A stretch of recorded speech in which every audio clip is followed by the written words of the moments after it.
Federico is an assistant professor in smart and sustainable urbanism at Trinity College Dublin. Before this position, he held positions at the University of Manchester and at King's College London. He, among other important publications, is the author of Frankenstein Urbanism, a book published with Routledge in 2021, and is one of the 3 co-editors of high-impact book, I would say, Inside Smart Cities, also with Routledge. I'm very happy and glad to have Federico with us, and I give him the floor and the microphone. Thank you so much.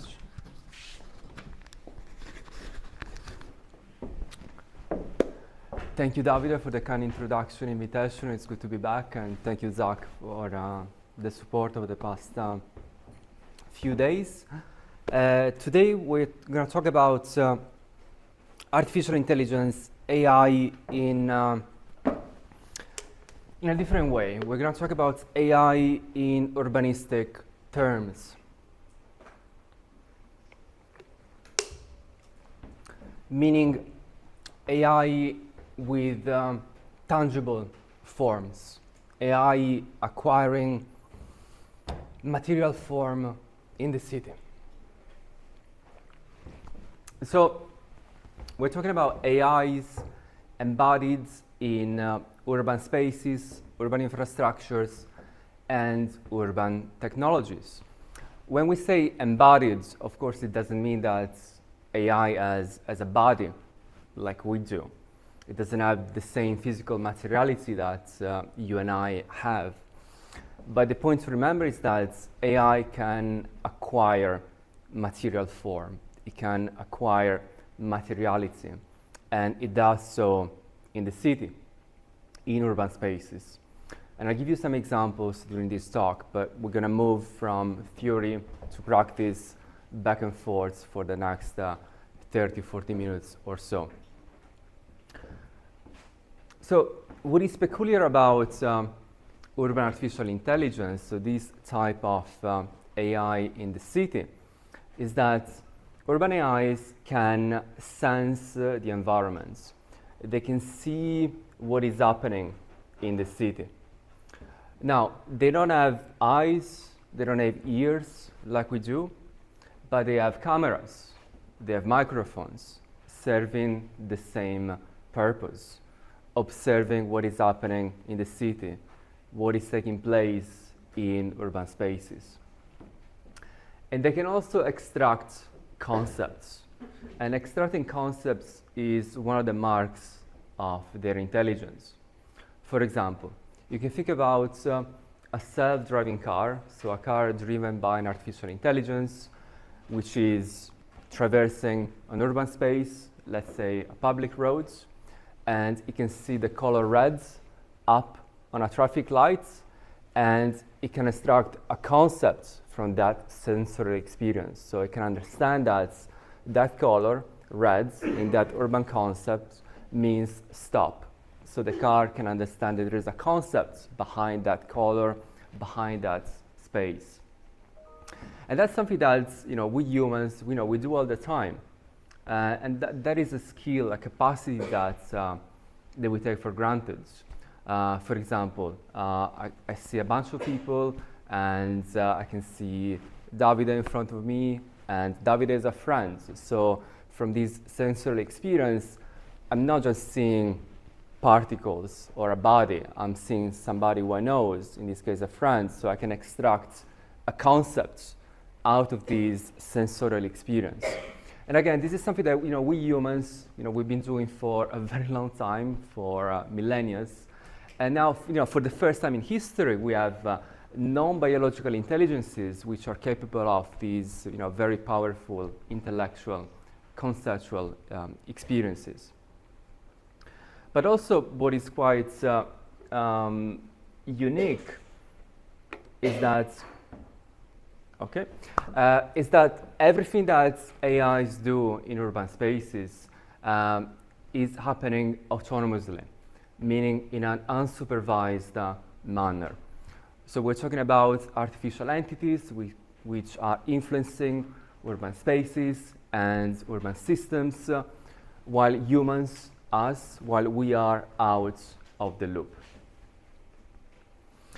Some examples to understand in practice how these urban AIs function and how we can translate these theories into practical examples. So first and foremost, we have autonomous cars. So again, we're talking about AIs that become material in the city. They acquire material form in urban spaces. So urban AIs have different incarnations, if you will. And AVs are a prominent aspects of the urban AI phenomenon. So what you're looking at is an autonomous car operating in San Francisco. So there are a couple of things to notice. First, we're talking about a city, an existing city. So we're not talking about an emerging technology that is operative in an experimental site, in a lab, in an ad hoc facility.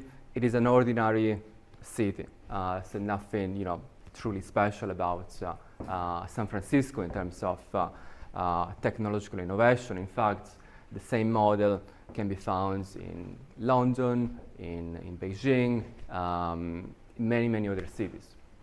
Also, you can pay attention to what kind of car we're talking about. It is a Zoox autonomous car. Now, the name Zoox is not going to ring a bell. I don't expect you to know what this means. But if I say Amazon, I'm sure that there's going to be a click and you know what I'm talking about. So Zoox is a subsidiary of Amazon. So Amazon is rolling out a lot of AI technologies in the city. And so this is important to notice because these are not, niche products or specialist technologies that are popping up at a small scale. We have powerful tech giants that are pushing for the development, implementation, and diffusion of these technologies.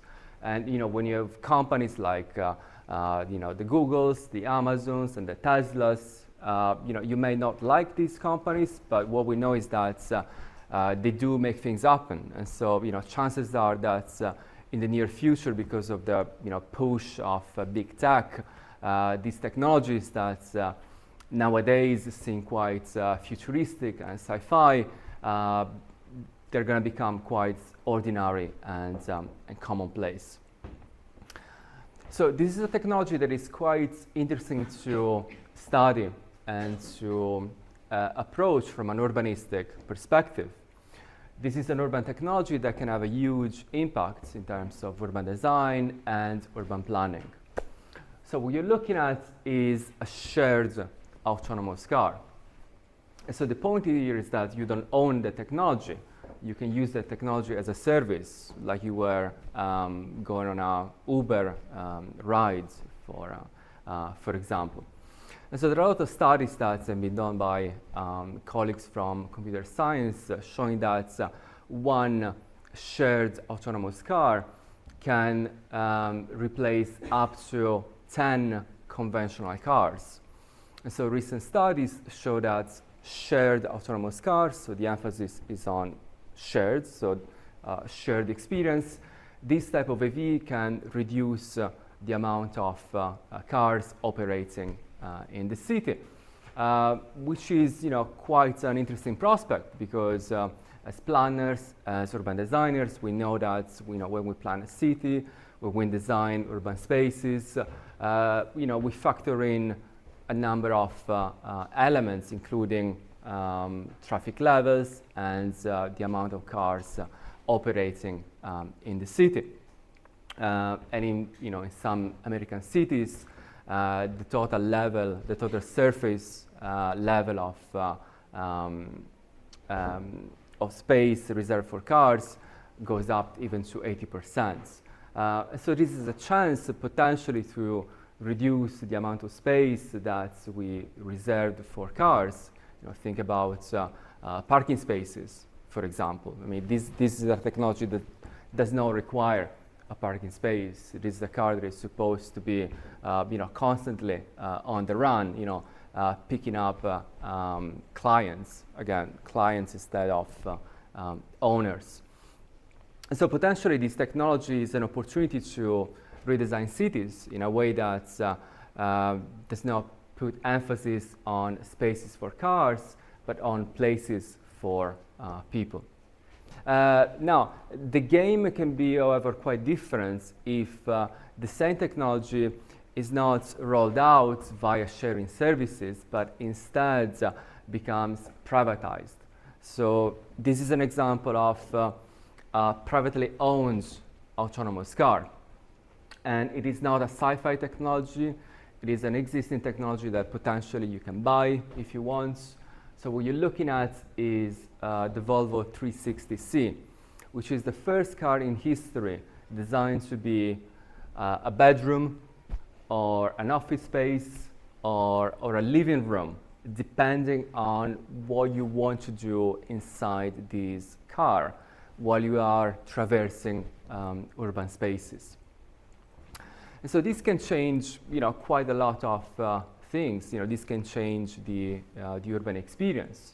Think about what happens at the moment that spending hours on a car does not become a waste of time anymore, because you can get your work done, you can study, or if you're tired, you can sleep for 5 hours, 8 hours, for as long as you want. So you can make that time spent inside a car while you are commuting valuable. And so the assumption in the literature, what might happen is that people would be more inclined to commute for longer and longer distances. And in urban planning and urban design, we know that the moment people are willing to commute for hours and hours, then that increases the demand for suburban accommodations. So there is a correlation between long commutes and suburbanization. And we know that suburbanization is a very energy-intensive lifestyle. All the carbon emissions that you emit while you are driving a car. It's a very, very space-intensive type of urbanism, a very flat urbanism, if you think about prominent examples such as Los Angeles. And so in this case, then, this type of technology would push for a flat urbanism, spaces for cars, replacing natural habitats, and not ecological. So you can see that it can go both ways. We're not talking about one technology that has a clear trajectory towards urban sustainability or an environmental dystopia. These are different AI technologies. And so every AI technology should be understood, examined in a different way. And we can see as urbanists how, depending on how we use these technologies, we can either increase or decrease the sustainability of our cities. So it's a very, very complex scenario, the one that we're about to face. And we cannot get this wrong, because if we do get this wrong, we're going to get stuck with these technologies for the next 50 or 100 years. So we need to be very careful, both as consumers but also as urbanists, the way we employ these emerging AI technologies. Another incarnation of AI in the city is represented by robots. There are different types of robots operating in different urban domains. You can find them in hospitals, restaurants, shops, schools.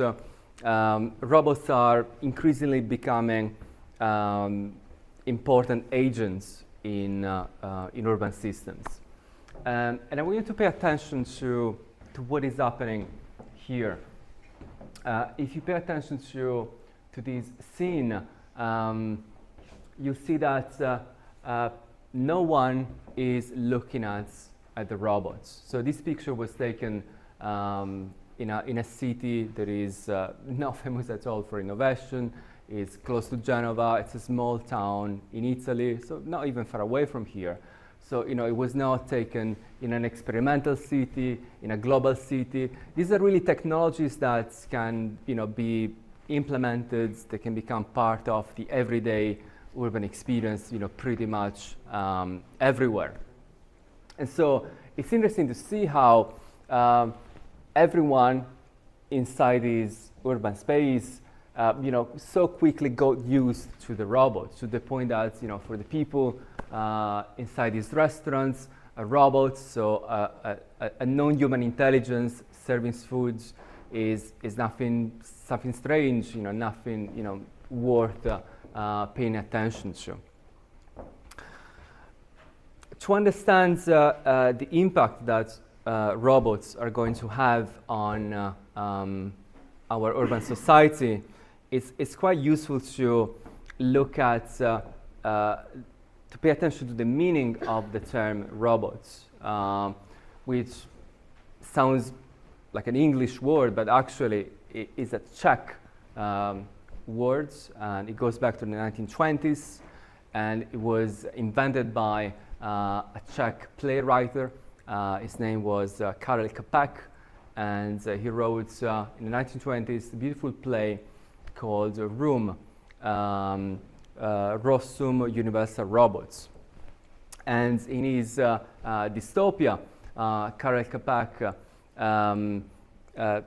invented this society in which robots are created and gradually take up different jobs. They become the most prominent source of labor, and then eventually they take over and they replace humans.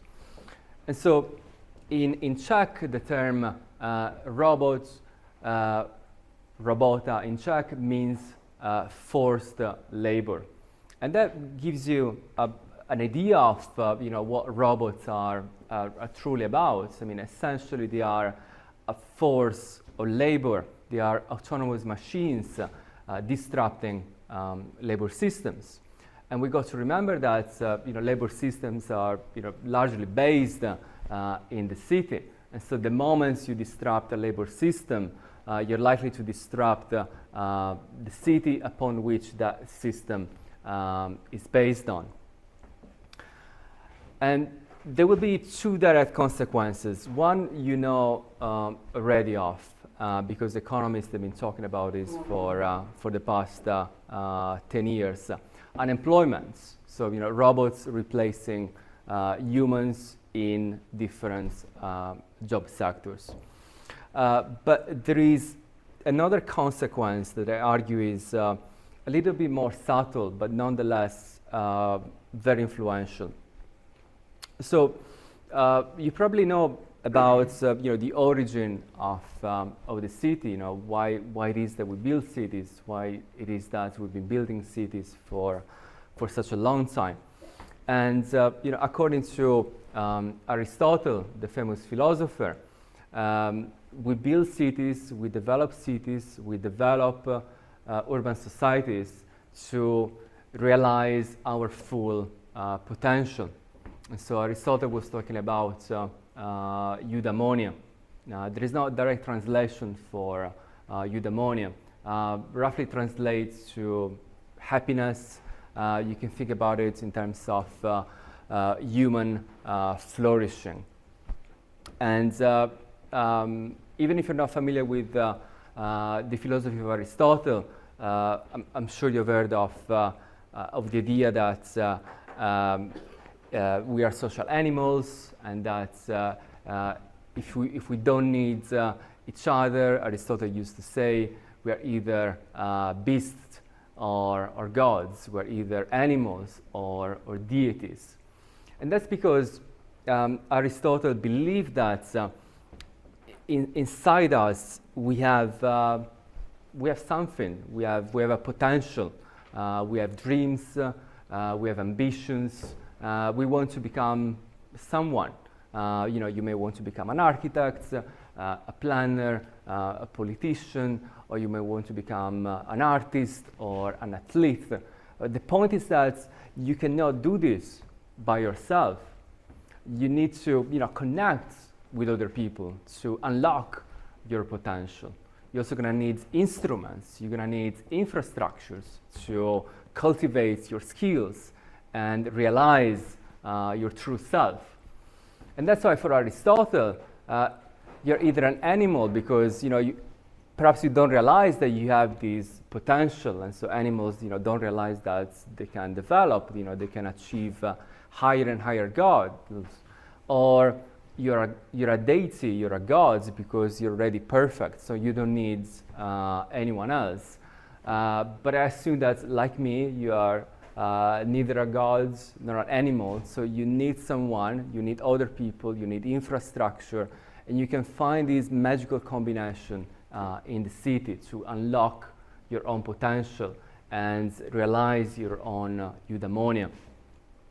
But the problem is that with the growth of robotics, with robots, replacing humans and taking up so many different roles in the city, then the space, your space to achieve your dreams, your ambitions, is going to become narrower and narrower, smaller and smaller, the moment robots continue to colonize more job sectors. And so the growth of robotics, I argue, is going to be detrimental for our own growth potential as humans, willing to realize ourselves in the city. And then the third and last type of urban AI that I want to talk about with you is the city brain, which is quite a recent phenomenon. In fact, only 5 years old. And in this case, we're talking about a large-scale urban AI. So here is another difference, because if you think about an autonomous car or a service robot, we're talking about a small-scale urban artificial intelligence, because the sphere of influence and the space that is occupied by these AIs is quite small. So an autonomous car would use a public roads. A robot is going to be operative inside a room, an hospital, a building. It's a small-scale urban space. But city brains, they are operative within the city as a whole. So an entire urban system that is controlled by a large artificial intelligence. And again, this is the first time in history that we see a phenomenon like this. So a non-human intelligence that is running urban transport services, public security, health services, but also regulating the governance of the city and the planning of the city. And remember what we were talking about earlier. So these are AIs that can sense the urban environments. They can see what is happening in the city. They don't have eyes, but they have other sensors. So in this case, a city brain would use hundreds and hundreds of CCTV cameras scattered all around the city. And so you can think about these cameras as the eyes of the city brain, whereby the city brain can see what you're doing in your own city.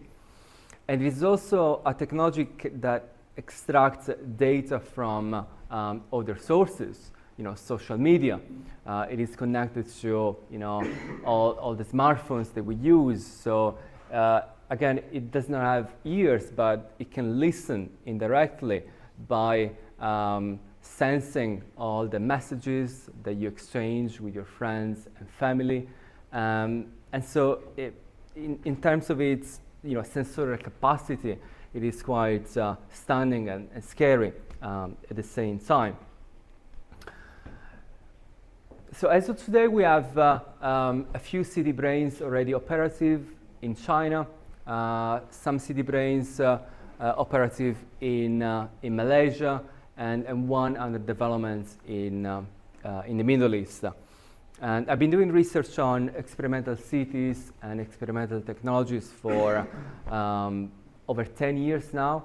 And what I can tell you is that it doesn't really matter when and where something starts. You know, it might be that, you know, right now city brains are, you know, very popular in China, in Malaysia, but, you know, in 5 or 10 years we're going to see similar technologies in the West as well.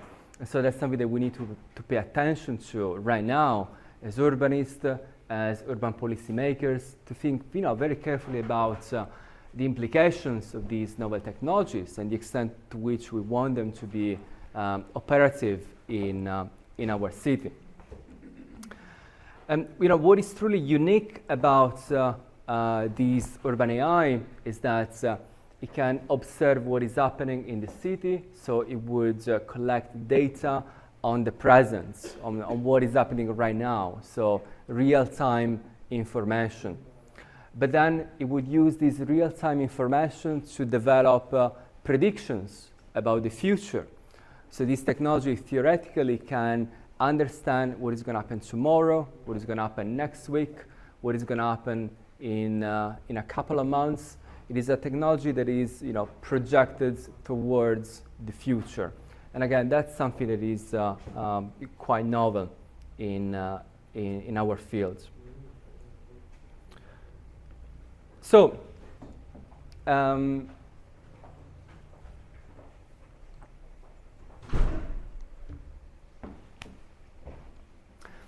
so if you're already familiar with the concept and with the practice of smart urbanism, you can already tell that there is something different going on.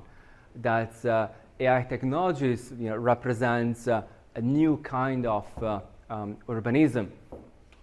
And as part of my research, I have recently identified 9 categories, namely technology, action, space, agency, personality, culture, governance, time, and materiality, and use them to compare smart urbanism with AI urbanism. So the present urbanism, if you will, with an emerging urbanism that will deeply shape the city of the future.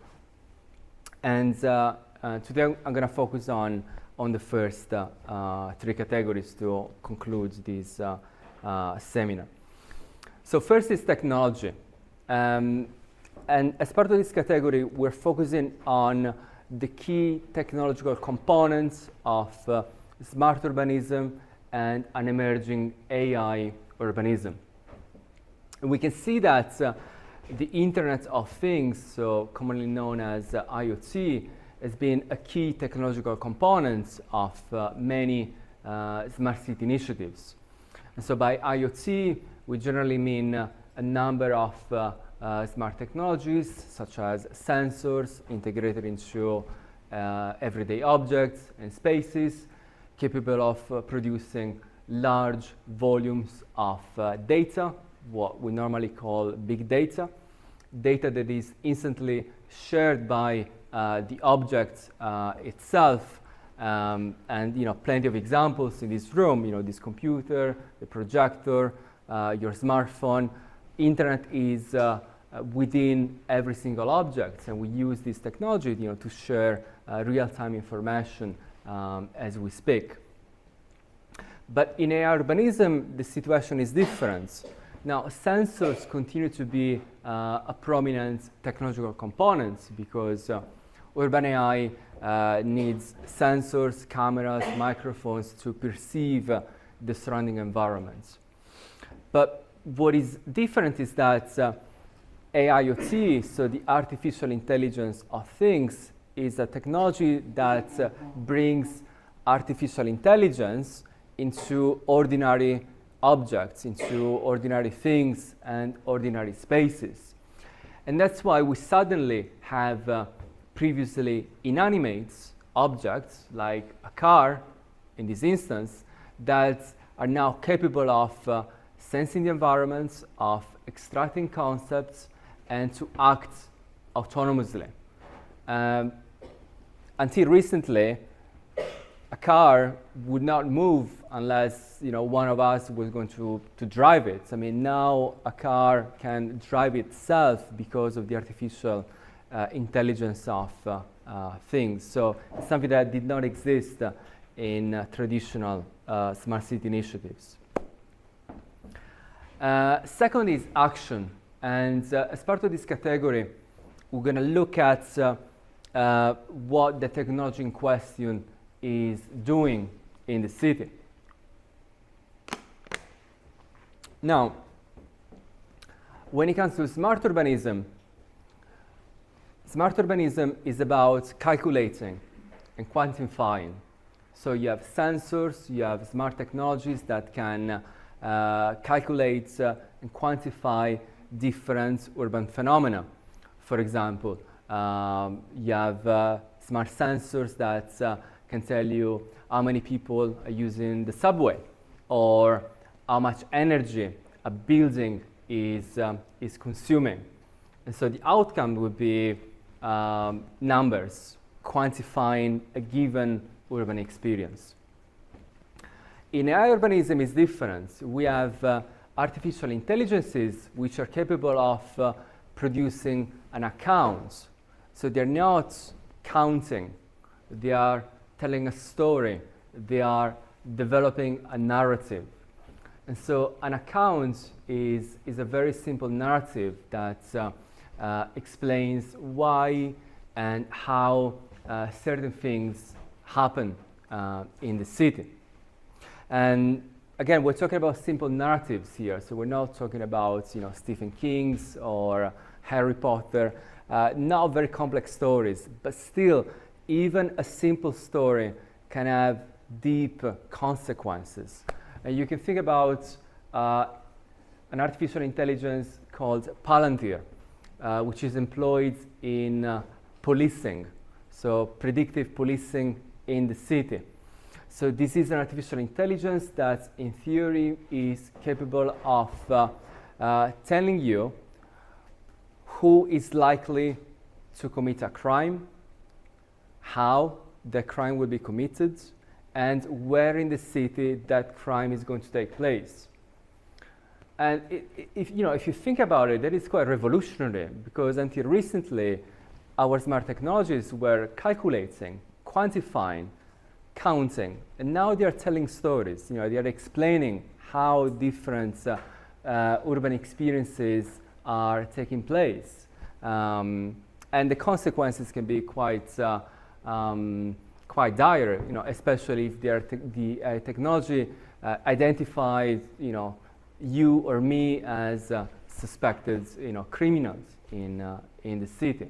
So there are ethical questions at play. It's not just about how many people are using a subway or how much energy is being used. It's about who is good or who is bad in the city. So questions of good and evil, ethical questions that for centuries and centuries have been the stuff of humans, and now non-human intelligences are playing with these very, very delicate concepts. And then there is the issue of space. So smart technologies normally operate in confined spaces. So spaces that are detached from human encounter. So think about smart grids. The smart grid is one of the hallmarks of smart urbanism. So smart grids are employed to distribute energy in the city. And so I may be aware that there is a smart grid below the surface of Milan. So there is a grid whereby energy flows and is distributed across different buildings. I cannot see it. You cannot see it because the smart grid is located in a different space that is detached from human encounter. But it's different when it comes to artificial intelligence. I mean, these are technologies that operate in the front line. If you think about robots, you know, they operate face-to-face with human customers. Or you can think about another very common AI technology these days, Amazon Alexa. Now, Alexa is located in our very own domestic spaces. And so in AI urbanism, the space of artificial intelligence and the space of human life are intrinsically connected. There is no barrier between us and artificial intelligence. So, in conclusion, it's absolutely important to remember that urban AI will not be confined to labs or to remote infrastructures. So physical and digital ecosystems are already colliding. These technologies are being integrated into ordinary cities. We're going to see them emerging in our city. We're going to see them emerging in new cities built from scratch to accommodate novel artificial intelligences. And a good example would be the line in Saudi Arabia. I was in Saudi Arabia a few months ago to do some field work on this linear city built in the Saudi deserts. So the first city in history is supposed to be completely regulated, completely managed, not by human intelligences, but by artificial intelligences. And I can tell you more about this fascinating case study later, if you're interested. And so, artificial intelligences and human intelligences are already clashing in the built environments. This is causing tensions, but also instances of cooperations. So in some cases, humans and AIs would be competing, but also AIs would be competing against each other to control urban services and urban systems. In others, humans will learn to cooperate with AI and vice versa, thereby forging novel human-machine relations that will redefine the governance of 21st century cities. And urban governance in particular would be extremely challenging and delicate in the age of urban AI, because again, you got to remember that these artificial intelligences that are emerging, they're not just quantifying or calculating, they are producing accounts, they are telling stories that define what is good, what is bad, but also who is good and who is bad in the city.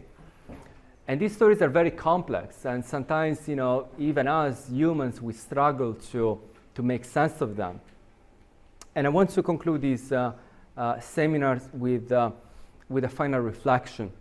So, you know, very often we come across situations that are not clear. And I'm sure that in your life it has happened at least once, but I bet more than once, the following situation. You ask yourself the following question: am I doing the right thing? I'm sure that, you know, that happens to you a few times, especially when you face a complex situation and you don't know if you're doing the right thing. And so you're wondering, am I actually doing the right thing here? What is right and what is wrong? What is the right action to go for? And this is especially tricky when you operate in a gray area. When you want to do good, but you also know that your action, you know, no matter what you do, is going to cause some harm, that someone is going to suffer, you know, no matter if your intentions are good. And so we're talking about what in the literature are defined as trolley problems. You may have heard of these concepts. So what I argue is that there are a lot of trolley problems in the city, urban trolley problems. And the basic trolley problem goes like this. There is the classic version from 1976. It's a thought experiment that is, used to be quite popular in philosophy and psychology. And so the situation is the following one. There is a runaway trolley. It is out of control. It's going straight, and it's going to hit a bunch of people. In this case, we have 5 people. They cannot move. It doesn't matter why. Perhaps they've been tied down, but they cannot move. They cannot escape. And so if the trolley goes straight, it's going to run over these people, and it is going to kill them. Now, you are this person. You are the bystander. And next to you, there is a lever. And so you can pull it. And if you pull it, the trolley is going to switch track. And if the trolley switches track, it's going to change direction, and it's going to move towards the other side, and it's going to run over only one person, and it's going to kill only one person. So it's a very, very complex ethical dilemma, because no matter what you do, you can just observe the situation and do nothing, or you can pull the lever. No matter what you do, someone is going to get hurt, someone is going to die. You're going to cause harm.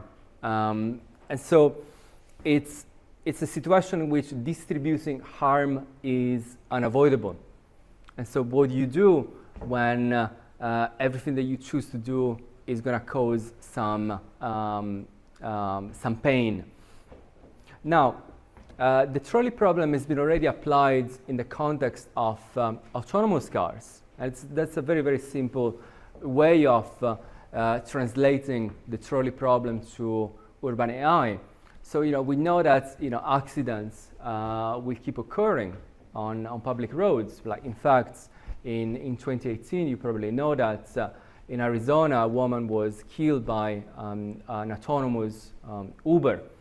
And so autonomous vehicles will be in situations in which distributing harm is going to be unavoidable. So in case there is an accident and the autonomous car becomes like a runaway trolley and it can't stop, perhaps because the brakes are broken, is the car going to sacrifice its passenger or a pedestrian that is just passing by? So complex ethical questions that now for the first time in history are not in the hands of humans, but in the hands of machines. And what I argue is that there are even bigger trolley problems at play. And I would say that urban planning is the biggest trolley problem that you can find in the city, although we don't think about planning as a trolley problem. But if you think about it, it is a very, very complex trolley problem, because no matter what you do, no matter how you decide to plan or design the city, chances are that someone is going to suffer, someone is going to get hurt. So as a planner, as an architect, as an urban designer, you're constantly making hyper-complex, delicate, ethical decisions. And planning for housing is a case in point. So I live in Dublin, and in Dublin there is a very, very dire housing crisis. There are a lot of people on the streets. And so as a planner in Dublin, if you decide to build, say, premium estates, that means that a lot of people are going to get excluded, that low-income workers are not going to be able to find an accommodation. The students will struggle to find a place to stay. And so you are increasing somebody's happiness while decreasing somebody else's eudaimonia, to go back to Aristotle. And so it's already complex for us humans to deal with these ethical issues, with these trolley problems. And now we have non-human intelligences, we have artificial intelligence that are dealing with these problems, that are developing accounts, that are developing narratives, defining what is good, what is bad, according to ideals that may not be compatible with our human ideals. And so we need to be very, very careful when it comes to the AI's side of the story. I mean, there is a story that we need to carefully examine. There is a story that we need to very carefully debate in a collective manner before the story might get out of control. And that is precisely the central theme of my new book, Frankenstein Urbanism, that I hope you will check out later. But for now, let me thank you for your attention, and I look forward to your comments and questions. Thanks a lot.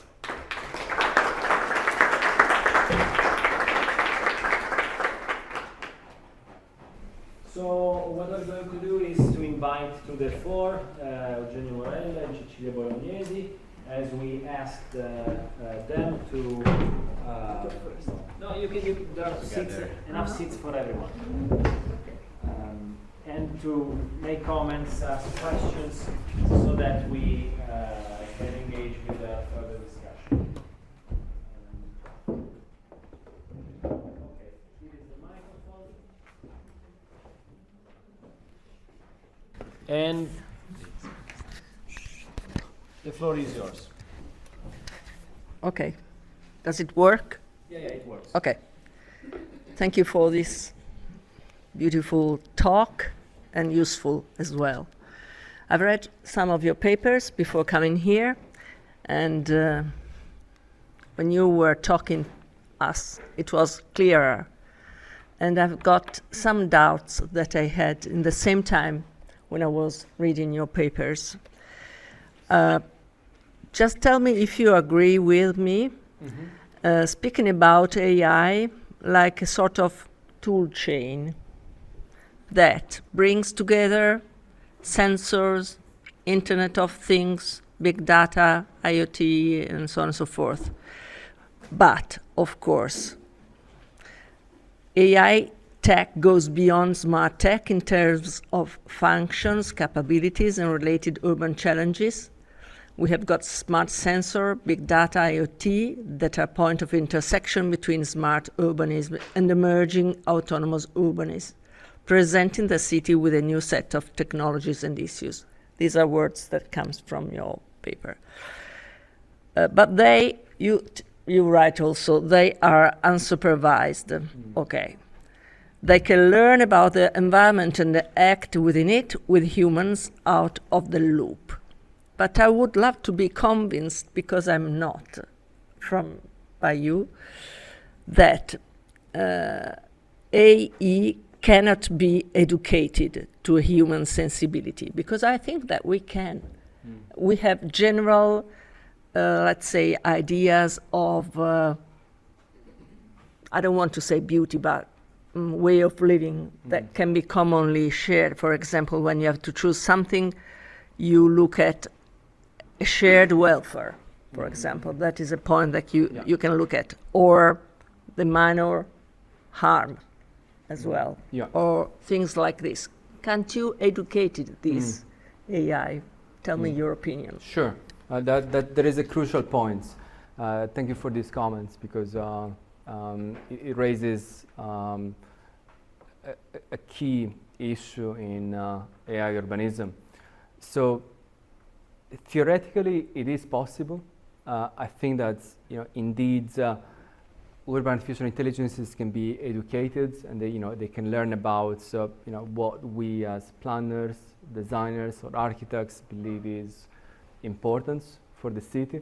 So if we humans, and we can think about different urban stakeholders, practitioners, but also citizens as members of the public, if we humans develop a vision of the city, we can indeed share this vision of the city with artificial intelligence, so that artificial intelligence, in terms of its actions and capabilities, does something that is in line with our vision, with our understanding of the city. So in theory, it is absolutely possible. But there is a tension. There is a very, very important tension that we need to remember. These urban AIs, and what I'm saying now applies to all the examples that I've talked about so far, they are developed by private companies. right? Okay. So this tension is crucial because these artificial intelligences, they're developed by the Googles, the Teslas, the Amazons. In China and Malaysia, we have Alibaba. So we have private companies that are developing these non-human intelligences. And the problem is that, we've seen this before in smart urbanism. We've seen this for the past 20 years, that we have smart technologies that are developed by the private sectors, and then they are integrated into the city without the public actually engaging with the development of these technologies, without city managers and local urban planners actually shaping the development of these technologies at all. So we have, 20 years ago, we had, Cisco producing an urban dashboards, and then we had an urban municipality buying that platform and installing it into the city. And now the same process is happening. We have private companies like Tesla and Alibaba producing private technologies, and cities absorbing these private technologies without actually shaping their developments. And going back to your point, it's not just about shaping their developments, because in this case, their development means shaping their education, shaping how they learn, what kind of ideas, what kind of concepts they absorb. And so this is really a call for action, for urbanists, for urban planners, for policymakers, for city managers, to get involved into the education, into the development of these technologies before they are integrated into our urban systems and services, precisely to enable, the kind of shared vision that you were hinting at. Yes, I understand, and I agree with you, of course, because mainly we would define it a theme or an issue of governance of the system. It is not the tool itself, but the governance of the tool. Big time, yeah. Yeah, so the human part, as always. Yeah. Okay, Eugenio. Okay, thank you, Federico, for the very inspiring lecture. Thank you. It raised a lot of points also by reading your articles. And of course, when it comes to artificial intelligence, I totally agree that we are in this process of transition from automated to autonomous. I really appreciate this effort in understanding what's next and what is the difference between what was the smart city concept of 10 years ago or 5 years ago and what's is now ongoing and rapidly changing exponentially. And so I try to squeeze only on 4 points that for me are more relevant. I took a lot of notes, but then I select what to focus on. First of all, you started with this concept of understanding what is the tangibility, the physical implication or impact of AI on cities. So that's, I think, a crucial point for urban planners, designers, what to take into account in the future and how these technologies are materializing in the environment. That's totally urgent. And recently I was watching TV. I don't know, by chance I was, they were talking about autonomous vehicles in Italy, all the research center, very advanced technologies and so on.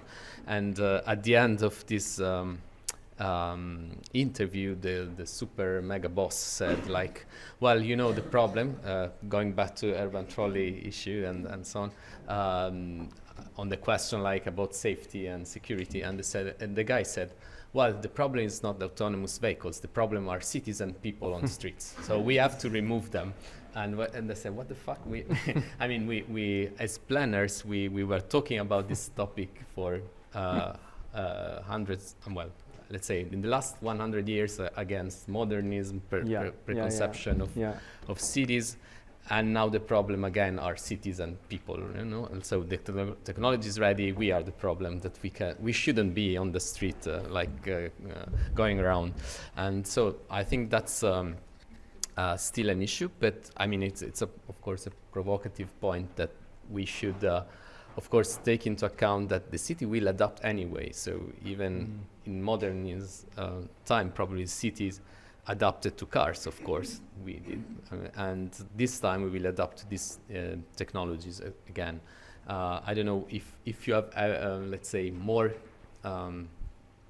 points or more discussion on this, like physical impact, tangible impact on cities, or something to add on this. Sure. Thank you for raising these points. That's something that I've been thinking a lot about, especially in relation to autonomous cars, because this is a technology that has a clear, tangible form. It is a technology that is going to have an impact on urban design and urban planning. And as you were rightly pointing out, something akin to what is going to happen already happened in the past a few times. And so as part of my research on autonomous cars, I've been drawing upon lessons from urban history, and then there is a lot that we can learn. So for example, back in the Renaissance, when the horse-drawn carriages started to become very popular, you know, people were afraid. I mean, we have a lot of historical records, you know, showing that citizens were absolutely terrified of these, you know, very, very fast urban technologies, you know, operating in the city, and a lot of accidents, you know, took place. And then going back to your points, pedestrians were, you know, were those that were identified as dangerous. It's not, you know, it's not the technology that is problematic. It's that, you know, it's the people moving in the city. And then, you know, flash forwards in the 1920s, cars, and something similar happened. You know, cyclists started to become excluded from streets. And you know, even if like a lot of people, again, there are records showing this, you know, people were protesting, car accidents were taking place, but these are major transportation revolutions that were pushed forward by powerful elites. And so during the Renaissance, it was the aristocracy.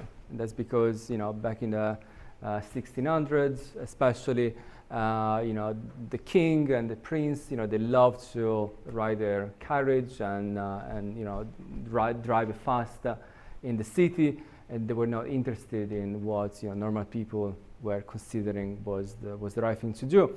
In the 1920s, we had, you know, powerful private companies, General Motors, and especially in the US, there was a powerful combination between private companies and powerful, you know, politicians. Even one American president, Eisenhower, pushed for the deployment of cars in the U.S. and for the development of car infrastructure, highways in particular in the U.S. So I think that your point is very much connected to the previous points. You know, we go back to the issue of governance. So governance, urban governance, is absolutely key. First, to make sure that the education of artificial intelligence is in line with our vision of the city. But second, urban governance is key for the deployments of this technology. Because, you know, let's face it, it's not that everyone is in love with artificial intelligence. I mean, I've run surveys on autonomous cars, and there are a lot of people who are skeptical about this technology. You know, people who are afraid of these technologies. And if you're familiar with the literature on smart urbanism, you know that there are a lot of glitches that are affecting these technologies. So I'm sure that if we were going to run an instant survey in this room, probably we'll get a 50-50 split. You know, some people in love with AI, some people who potentially would use an autonomous cars, but also, you know, people like me who prefer to walk or to, you know, or to cycle, you know, or to, you know, drive an automatic car. I mean, there are so many different options. And so governance, you know, democratic governance is absolutely important. So, you know, to listen to what citizens believe is the right vision of the city. And of course, it's not going to be, you know, one homogeneous vision. And so when it comes to transportation, it's going to be a mix of different modes of transport that are likely to coexist for the next 20 to 50 years. Yeah, thank you. Then my second point was again on urban governance and data economy. As you said, we have big tech behind, and we were fighting for the smart city concept to say that cities should coordinate it, or at least understand how to manage technologies in cities. The fact is that with this rapid evolution of technologies, it's almost impossible that cities develop these skills and have the institutional capacity to somehow resist, or let's say coordinate, facilitate the integration of these technologies. And I think this remains a big question for us, for policymakers, for public authorities. How much are we autonomous then in deciding about ours? I mean, I don't require an answer on this point. It's an open question, and I think we are quite exposed. And yeah, democracy, technocracies, and all this question about like shared governance, that it's somehow in danger with like this more autonomous way of also taking decisions in the future, probably. Yeah, and just a quick follow-up. A key problem here is the speed at which technology develops and planners adapt. So, you know, if you compare the process of technological innovation and you focus on a company like Tesla or Google, the speed is mind-blowing. You know, what happened yesterday is almost irrelevant today. So the technology develops so fast. If you look at the speed of the policy process in cities, like, you know, it takes ages to just, you know, bring people together and develop a policy that makes sense. And so I think there are different options here. I mean, one option would be to not necessarily ban new technologies from the city, but you can you know, as a policymaker or as a city manager, you could easily realize and then say, look, this city is not ready for autonomous cars. It won't be ready for the next 5 or 10 years. So we're not going to go for a quick uptake of this technology. I mean, this is technology that can and should be regulated. There is another option, and the second option is can be quite ugly and potentially dangerous. And I'll tell you the story of San Francisco again. So quite recently, San Francisco's policymakers, they wanted to institutionalize police robots. So robots weaponized, so robots with weapons with a license to kill individuals who had committed or might commit a crime, exactly like a police officer would do. Now, you know, the moment the news spreads, people in San Francisco, so local citizens, reacted very, very strongly. So they began to protest, and they basically said no to killer robots in the city. And so that's another way, you know, the story can unfold with, okay, if policymakers, if planners are not fast enough, then citizens can take the initiative and use informal channels, protests, complaints to block the deployment of technologies that they don't believe are in line with their vision of the city.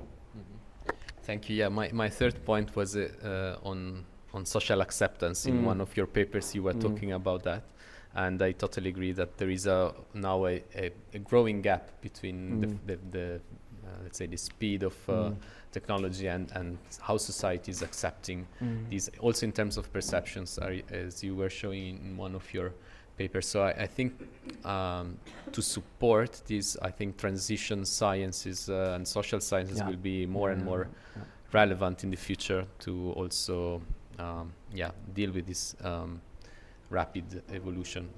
So I don't know, what is your opinion about this? Well, you already answered before, probably.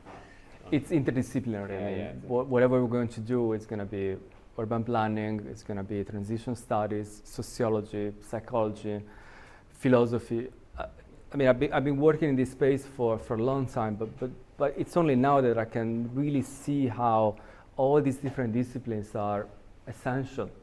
Because if you think about trolley problems, well, philosophers, they have to collaborate with urbanists. They have to. I mean, these are complex philosophical problems that urban planners and architects are not trained to solve. So interdisciplinarity is becoming more relevant than ever. Exactly, and the last I think point, and also connected to this transdisciplinarity, is the topic of environmental impact of, for instance, these technologies and self-driving cars, for instance, because they like the energy needed now, the computation energy needed for driving such a car is amazing, is very huge. It's much more than let's say a normal traditional car, and that's quite challenging issue. Probably it's another transition issue, but I've seen some papers about how much the environmental impact of autonomous cars is, because every second you need to scan the entire environment through laser cameras, and the servers you need to store all this information is still not environmentally, of course, it's still not friendly. Yeah, so it's important to remember, back to your point, that these artificial intelligences, when it comes to the intelligence of the technology, the intelligence is distributed. And so, you can see an autonomous car or a robot, and you may believe, well, that object is intelligent. And to some extent, that would be the correct assumption. But the point is that their intelligence is spatially, geographically distributed, because an autonomous car or a robot cannot be intelligent unless it is connected to data centers that are very, very energy intensive, as you were pointing out. So the environmental cost of the distributed intelligence is enormous. If I can add the Please. last one. What's your opinion regarding, why are governments so late in this topic and leave private companies working by themselves? Because if you try to organize something before, maybe it's easier for you then to work better with all the autonomous driving cars or robots, or just giving principles, what comes before. Yeah. Why are they late? Why are we late? It's a difficult question, but it's a question that we need to ask. I would say that there is not one universal answer. I've been doing research all over the world, and I can tell that the story is different. Now, depending on what country or what city we're talking about, I think just to try and simplify this huge problem as much as we can, today I would say that when it comes to the West, we need to remember that we've been living in neoliberal societies for a very long time. And so, to solve the issue that you were talking about, then we need to engage with the problem of neoliberalism.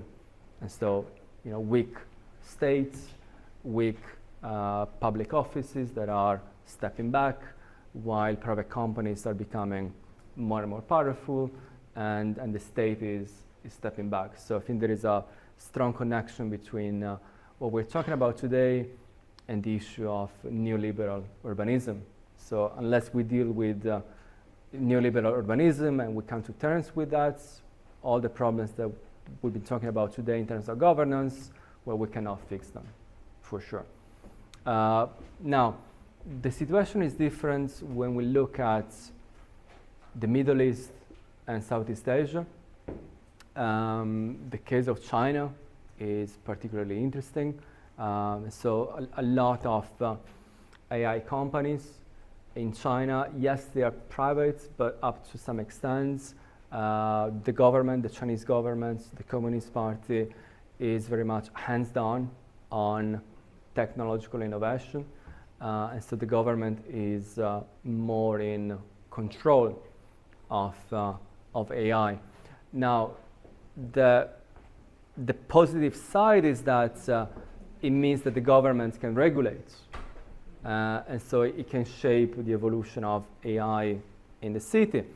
Now, the downside is that everything is more and more interconnected. And so, like in China, we have AI platforms such as City Brains that are connected to government databases, to social media feeds. So in the West, we have WhatsApp. In China, there is WeChat, and so there is essentially no barrier, separating what is private and what is public. So over there is the issue of privacy, and then how much powerful the state becomes when it is in control of these enormous sources of data and these very powerful AI technologies. In the Middle East, as I was mentioning earlier, I was in Saudi Arabia, and the government is again, very much in control of a new project called The Line, which is part of the NEOM project, which is a new region that the Saudi government is building in the desert, and it's supposed to be a space for new artificial intelligences to control different services, to engage with humans. But that doesn't mean that the government is necessarily doing the right thing. So what is happening in Saudi Arabia is problematic, and I would say it's kind of crazy. I mean, they're giving rights to robots.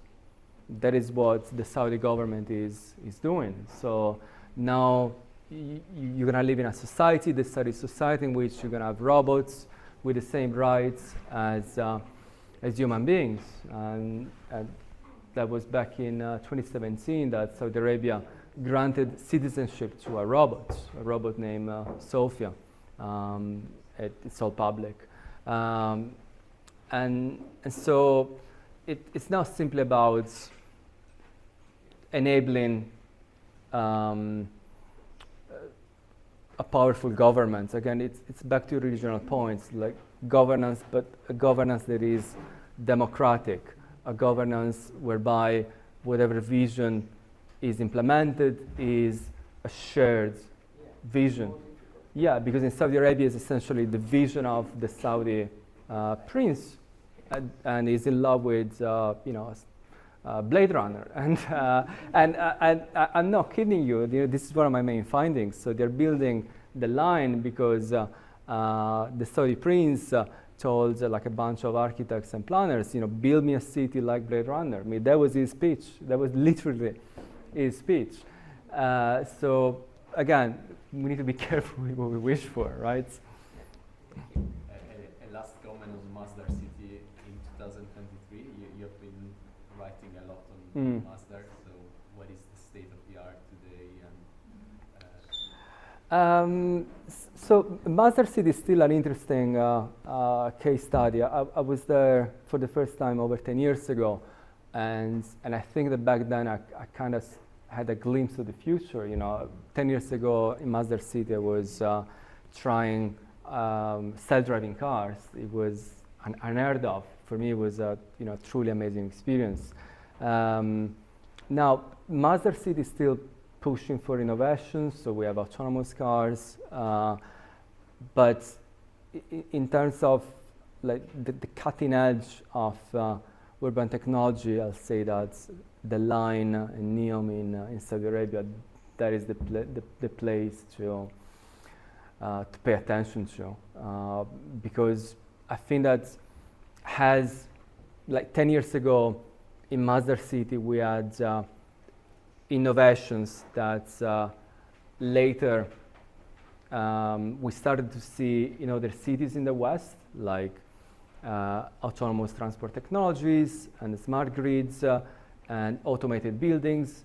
I think that what is happening today in the line in NEOM is something that in 10 years, in 15 years, we're going to see in the West.